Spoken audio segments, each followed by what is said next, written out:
Assalamualaikum warahmatullahi wabarakatuh. Perkenalkan, nama saya Eliza Koimilana, saya dari kelas PBA 3B. Di sini saya akan menjelaskan tentang pemerolehan versus pembelajaran bahasa, kompetensi versus performasi. Pembelajaran bahasa adalah proses manusia menempatkan kemampuan untuk menangkap, menghasilkan, dan menggunakan kata untuk pemahaman dan komunikasi. Kapasitas ini melibatkan berbagai kemampuan seperti sintaksis, fonetik, dan kosakata yang luas.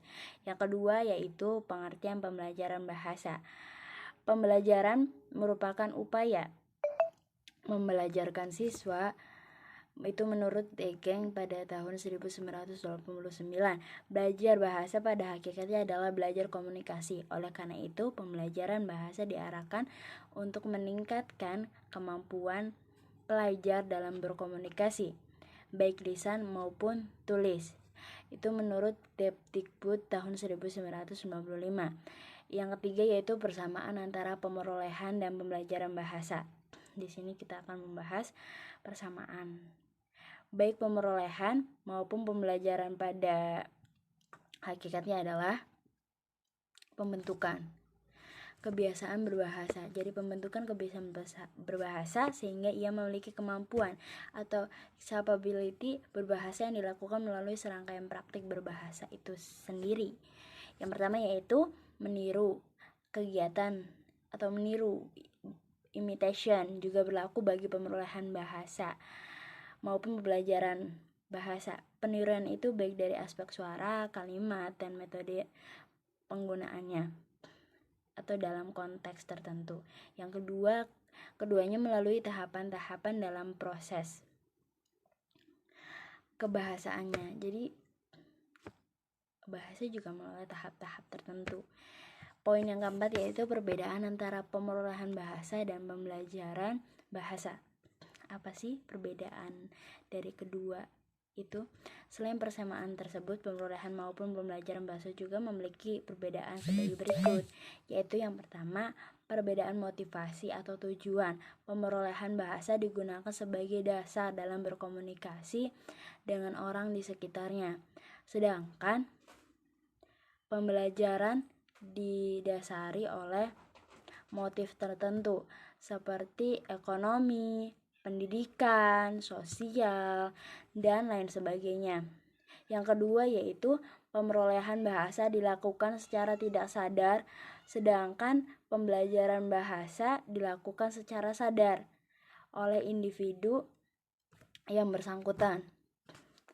Yang ketiga, model dalam pemerolehan bahasa pertama adalah bahasa pertama yang digunakan di lingkungannya, sedangkan pembelajaran biasanya objek bahasanya itu adalah bahasa kedua. Misalnya di suku Jawa, bahasa pertama adalah bahasa Jawa dan bahasa kedua adalah bahasa Indonesia.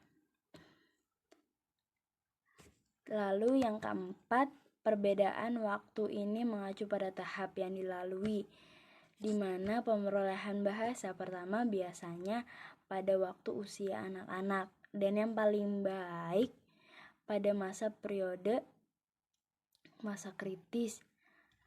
Dan pembelajaran bahasa dapat dilakukan kapanpun dan di mana saja, jadi tidak ada waktu kapan-kapannya dan tempatnya di mana.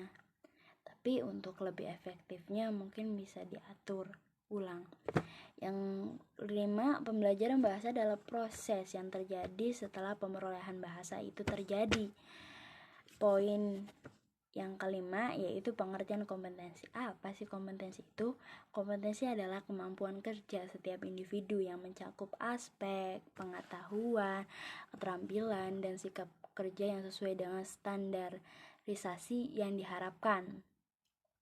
Kompetensi dapat diartikan juga sebagai karakter individu yang dapat diukur dan ditentukan untuk menunjukkan perilaku dan performa kerja tertentu pada diri seseorang. Jadi itu menurut Spencer, Maskelyne, dan Spencer pada tahun 1994. Beliau berpendapat seperti itu. Jadi kompetensi merupakan panduan bagi perusahaan untuk menunjukkan fungsi kerja yang tepat bagi seorang karyawan. Poin yang keenam yaitu pengertian performansi. Performansi adalah catatan atau outcome yang dihasilkan dari fungsi suatu pekerjaan tertentu atau kegiatan selama suatu periode waktu tertentu. Itu menurut Bernardin dan Russell. Sedangkan yang dimaksud dengan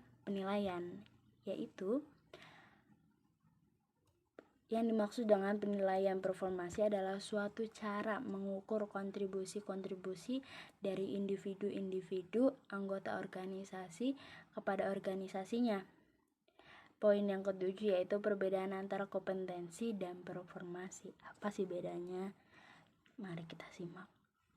Perbedaan antara kompetensi dan performansi adalah sebagai berikut. Yang pertama, masalah keberterimaan berkaitan dengan performansi kebahasaan.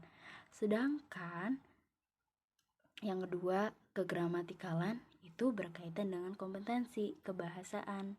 Mungkin segitu saja yang bisa saya sampaikan, kurang dan kurangnya mohon maaf. Wabillahi taufiq wal hidayah. Wassalamualaikum warahmatullahi wabarakatuh.